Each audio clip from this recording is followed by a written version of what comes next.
ଯେତିକି ସମୟ ସେ ଚାହାନ୍ତି 6:18 ପୂର୍ବରୁ ସେ ତାଙ୍କର ବକ୍ତବ୍ୟ ସାଙ୍ଗ କରିବେ। ଜୟଗୁରୁ ଆଜ୍ଞା। ଶ୍ରୀଯୁକ୍ତ ବିଜୟ କୁମାର ପଡେ ସପରିଟି। ଜୟଗୁରୁ ଆଜ୍ଞା। ଜୟଗୁରୁ ବିଜୟ ଭାଇ। ଜୟଗୁରୁ। ଜୟଗୁରୁ ବିଶ୍ୱନାଥ ଭାଇ। ଜୟଗୁରୁ। ଜୟଗୁରୁ ଆଜ୍ଞା। ଜୟଗୁରୁ ଆଜ୍ଞା। ଜୟଗୁରୁ ଆଜ୍ଞା। ଜୟଗୁରୁ ଜୟଗୁରୁ। ଏ ବହୁ ପୁରୁଣା ମଣିଷ ମାନଙ୍କ ସହିତ ଯାଇ ହୋ ଦୀର୍ଘ 10 ମାସର ବ୍ୟବଧାନ ପରେ ମୁଁ ଆଜି ପ୍ରଥମ ଥର କରି ଅନଲାଇନ କି ଆସିଛି। ଏମାନଙ୍କର ଆଗ୍ରହ ଉତ୍କଣ୍ଠା ଉଦ୍ଗ୍ରୀବତାକୁ ଲକ୍ଷ୍ୟ କରି କିଛି କହିବା ପାଇଁ ସୁଯୋଗ ପାଇ, କିନ୍ତୁ ସମୟ ଟିକେ ବିଳମ୍ବ ହେଇଛି। ଆମେ 6ଟା ବେଳକୁ ବାହାରିକି ଏଠୁ ପ୍ଲାନ କରିଛୁ। ଆଚ୍ଛା ଠିକ ଅଛି।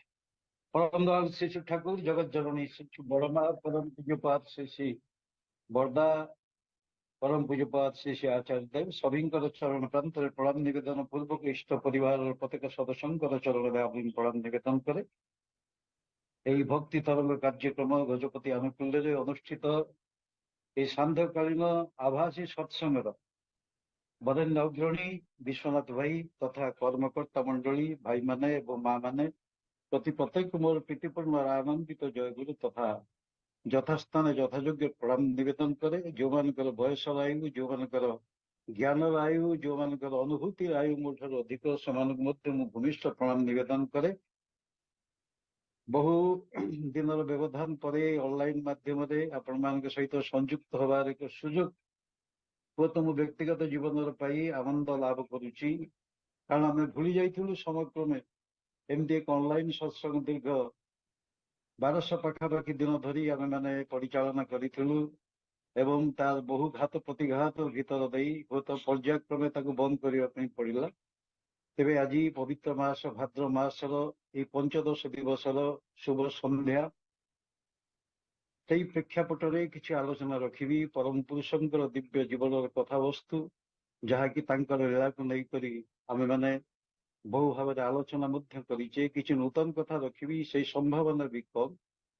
तेज मोटामोटी कथा एति कहुए ऊनविंश शताब्दी एक परम विस्मयकर घटना अविस्मरणीय घटना प्रवाह जहाँ इतिहास स्वर्णाक्षर लिपिबद्ध होकर रहीगला हूँ से अधरा ईश्वर जो ईश्वर समग्र ब्रह्मांडर जी कर्ता ये सबकि निर्माण कर देखिबार लोभ रही जाए। देवादेवी मान लोभ रुहे ए मनीष समाज जो मैंने सृष्ट देखिबार एक लोभ मन भितर बलवत्तर रही जाए से देखा किपरि। जीसस क्राइस्ट कहते God has created man after his own image Manish परी से देखा किंतु तांकर से रूपलावण्य तांकर से कमनीय कांति तांकर से श्यामल दुर्बादल चेहरा को संदर्शन करने वो तो बहु भाव प्रतीक्षा करती देवादेवी माने अंतरिक्ष रही पुष्पांजलि दे चरण वंदन कर एक अनंत सुजोग प्राप्त हुंती।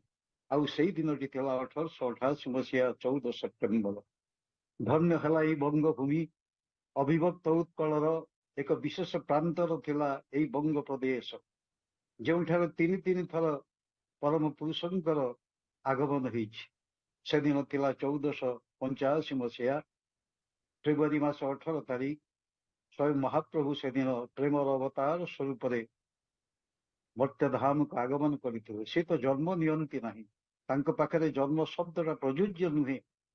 ये बाइबल भगवान जीशुख्रीष्ट कहते you are from beneath I am from above मु ऊर्ध्वरु आसीची गीतार से कथा ही सृष्ट तांकरी श्रीमुखर बाणी तत्आत्मा सूर्यमय मुझे मत सृष्टि करे जितेबाला धर्मर हानि हुए धर्मर ग्लानि हुए से परम पुरुषंकर आगमन हुए।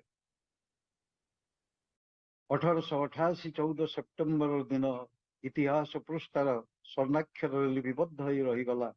यही दिन अधरा ईश्वर जी जो ईश्वर को मनीष के देखी नथिला ये अनंत ब्रह्मांडर नायक भाव में जहाँ को मनीष के आकलन कर प्रयास भी कर नथिला बड़ जंगल को जाई से गिरी गुंफा भितर तांकर प्रतीक्षा हुए तो देखा एक मानसिकता जार अंतर भितर जितेबाला जागरित होता से ईश्वर किंतु सहज सरल भाव में मनीष तनुरे ओल्हे आसी दिव्य वैकुंठ धाम परित्याग कर परंदयाल श्री श्री ठाकुर जी आसवे शतमंत्र बहु आगु चली आसी मर्त्य धाम को से दिन जड़े साधक मुहर मुझी ତାଙ୍କର ନାମର 4 ଅକ୍ଷରରେ 4 ଜଣ ବିଶିଷ୍ଟ ସାଧକ ମର୍ତ୍ତ୍ୟ ଧାମରେ ପ୍ରଥମେ ଆସିଛନ୍ତି, କ୍ଷେତ୍ର ପ୍ରସ୍ତୁତ କରିଛନ୍ତି।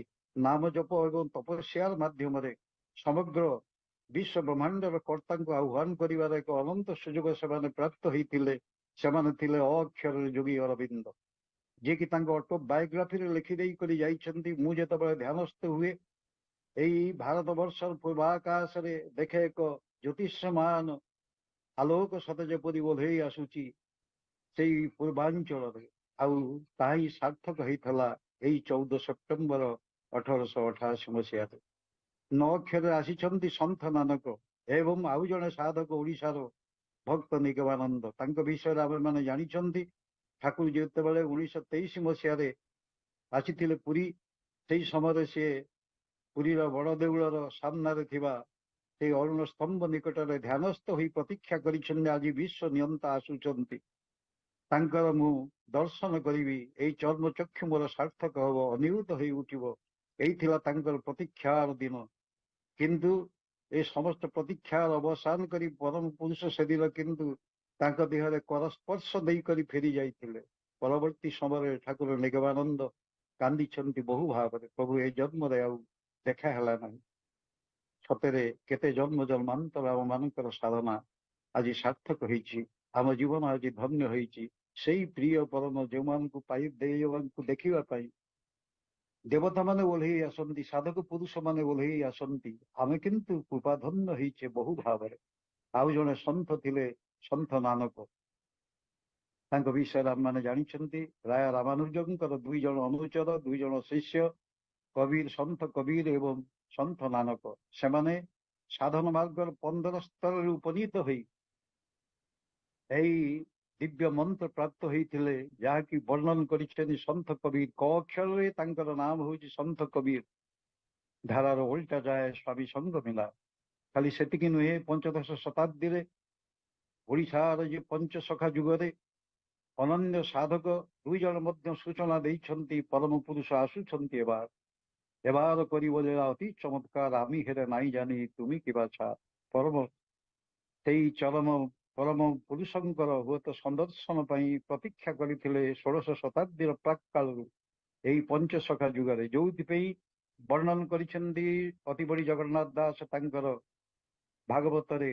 ଗୋବିନ୍ଦ ଗୋବିନ୍ଦ ଗୋବିନ୍ଦ ପଦୁ ଗଳୁଛ ମକରନ୍ଦ, ସେ ମକରନ୍ଦ ପାନ କରି ହେଳେ ତରିଲେ ବ୍ରଜନାରୀ, ସେ ବ୍ରଜ ନାରୀଙ୍କ ପୟରେ ମନବ ଥାଉ ନିରନ୍ତରେ, ମନମ ନିରନ୍ତରେ ଥାଉ। হা কৃষ্ণ বলি জীব যাও, হা কৃষ্ণ বলি যাও জীব, মতে উধର ରାଧା ଧବ।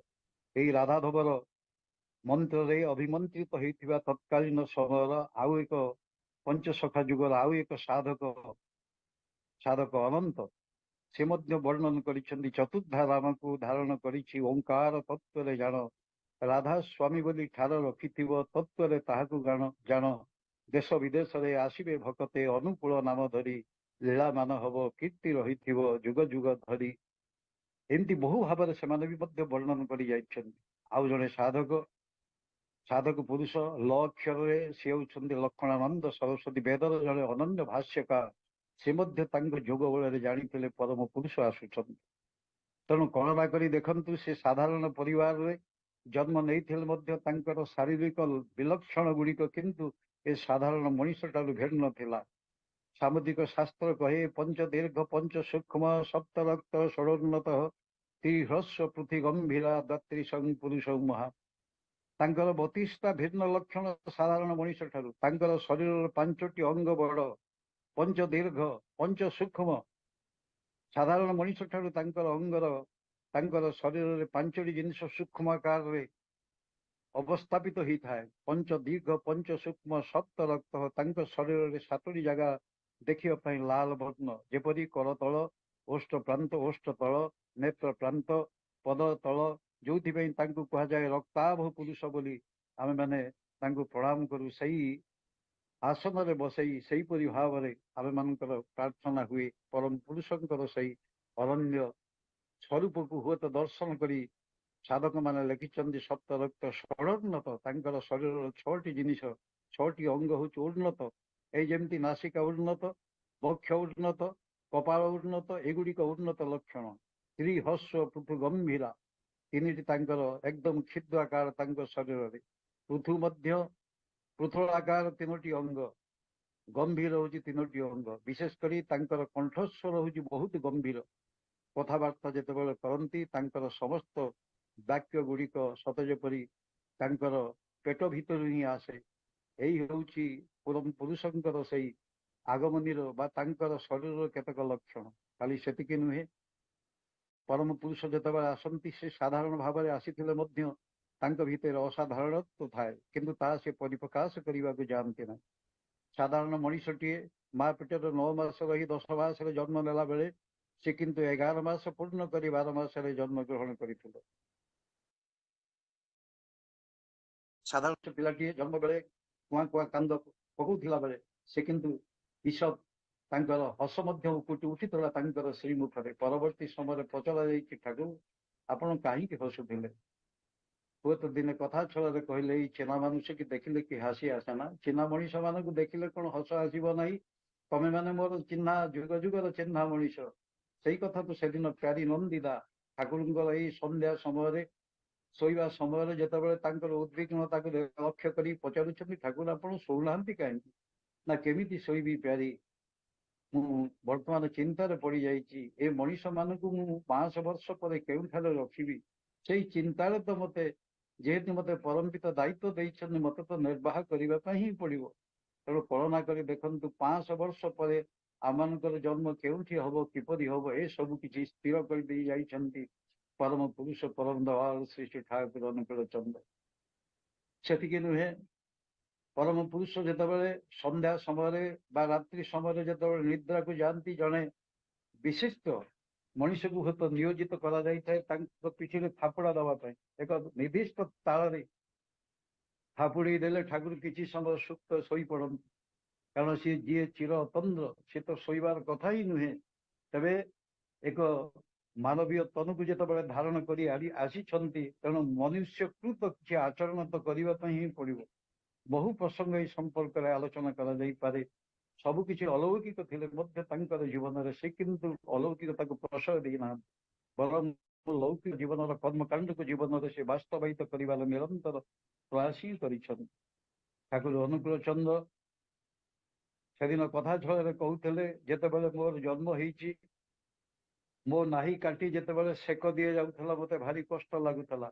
ଇଚ୍ଛା ହଉଥିଲା ବଡ ପାଟି କରି କହିଦିଅନ୍ତି, ଏତେ କଷ୍ଟ ମତେ ହଉଛି, ତୁ ଆଉ ଏପରି ସେକ ଦେନା, କିନ୍ତୁ ତା ସମ୍ଭବ ହେଇପାରିନଥିଲା। ଠାକୁର କହୁଛନ୍ତି, ଯେହେତୁ ମୁଁ ମଣିଷ ତନୁରେ ଅଛି, ଗୋଟିଏ ଦିନର ମୋର ଜନ୍ମ ହେଇଛି, ମୁଁ କିପରି ବା କହିପାରିଥାନ୍ତି? ଠାକୁରଙ୍କୁ ପଚରାଗଲା, ଠାକୁର ଆପଣ କଣ ଏତେ ପିଲାଦିନର କଥା ମନେ ରଖିଛନ୍ତି? ଠାକୁର କହୁଛନ୍ତି, ଖାଲି ପିଲାଦିନର କଥା ନୁହଁ, ଜନ୍ମ ଜନ୍ମାନ୍ତର କଥା ମଧ୍ୟ ମୋର ମନେ ଅଛି।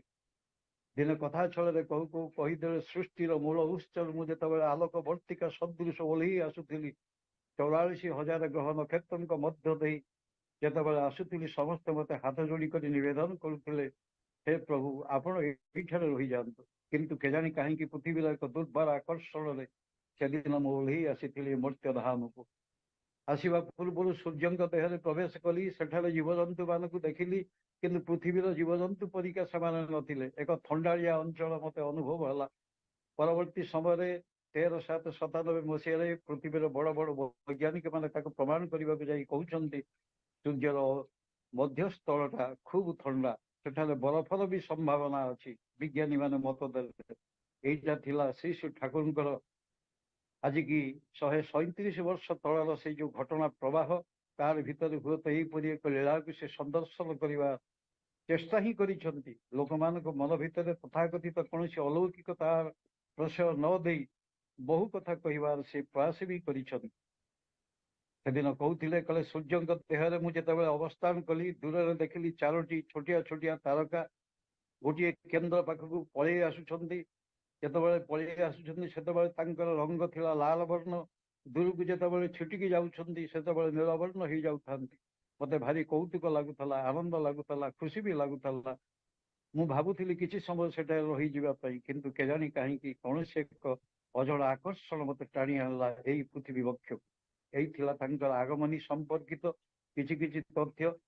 ଏପରିକି ତାଙ୍କୁ ଦେଖିଛନ୍ତି ତାଙ୍କର ପରମ ସେବିକା ଭାବରେ ପିଲାଦିନୁ ଯିଏ ରଖିଥିଲେ, ପାଖରେ ରଖିଥିଲେ, ଏପରି ବହୁତ ମଣିଷ ମାନଙ୍କୁ ବିଶେଷ କରି ସୁଶୀଳା ବୋଷ ମା ଯିଏ ତାଙ୍କୁ ଦର୍ଶନ କରିଛନ୍ତି ଶଙ୍ଖ ଚକ୍ର ଗଦା ପଦ୍ମ ଭାବରେ 8 ମାସର ଶିଶୁ ଯେତେବେଳେ ଠାକୁର ହେଇଛନ୍ତି ଦେଖିବାକୁ ଖୁବ ସୁନ୍ଦର ଏବଂ ସୁଶୀଳା ମା ଦାୟିତ୍ୱ ନେଇଛନ୍ତି ସେଇ ପିଲାଟିକୁ ଠାକୁରଙ୍କୁ ପାଖରେ କୋଳରେ ରଖି ସବୁଦିନ ସନ୍ଧ୍ୟା ବେଳେ ଯେତେବେଳେ ତାଙ୍କର ଗଭାରେ ସିଏ ଫୁଲଟିଏ ଖୋସି ଦିଅନ୍ତି ତାଙ୍କର ମନେ ମନେ ଭାବନା ହିଁ ଆସେ ଇଏ ତ ସେଇ ଶ୍ରୀକୃଷ୍ଣ କିନ୍ତୁ ତାଙ୍କ ବର୍ଣ୍ଣ କାହିଁକି ନୀଳବର୍ଣ୍ଣ ତ ନୁହେଁ ଏ ତ ଦେଖିବାକୁ ଧୋବ ଫର ଫର ଯାହା ବେଦ ଆମକୁ କହିଥିଲା ତାଙ୍କରି ସମ୍ପର୍କରେ ଓಂ ବିଷ୍ଣୁ ବିଷ୍ଣୁ ବିଷ୍ଣୁ ଶୁକ୍ଳାମ୍ବର ଧାରୀ ବିଷ୍ଣୁ ଶଶିବର୍ଣ୍ଣ ଚତୁର୍ଭୁଜ ପ୍ରଶାନ୍ତ ବଦନ ଧ୍ୟାଏ ସର୍ବବିଘ୍ନ ପ୍ରଶାନ୍ତ ସେ ଶୁକ୍ଳାମ୍ବର ଧାରୀ ଇଏ ହଉଛି ବିଷ୍ଣୁଙ୍କର ସ୍ୱରୂପ ଧଳାବସନ ପରିହିତ ଶୁକ୍ଳାମ୍ବର ଧାରୀ ବିଷ୍ଣୁ ଶଶିବର୍ଣ୍ଣ ଚତୁର୍ଭୁଜ ସେ ଶଶିବର୍ଣ୍ଣ ଚନ୍ଦ୍ରବର୍ଣ୍ଣ ସଦୃଶ ତାଙ୍କର ଚେହେରା ଏ ହଉଛି ପୁରୁଷୋତ୍ତମଙ୍କର ଅନନ୍ୟ ସ୍ୱରୂପ ଯାହାକି ଏପର୍ଯ୍ୟନ୍ତ ସେ ଯେ କାହିଁକି ଦେଖିବାକୁ କଳା କାହିଁକି ନୀଳ ଇଏ ଏକ ବିରାଟ ତତ୍ତ୍ୱ ହୁଏତ ପ୍ରକାରାନ୍ତରେ ଏହି ସମ୍ପର୍କିତ କିଛି ଆଲୋଚନା କରାଯାଇପାରେ ତେବେ ସମୟ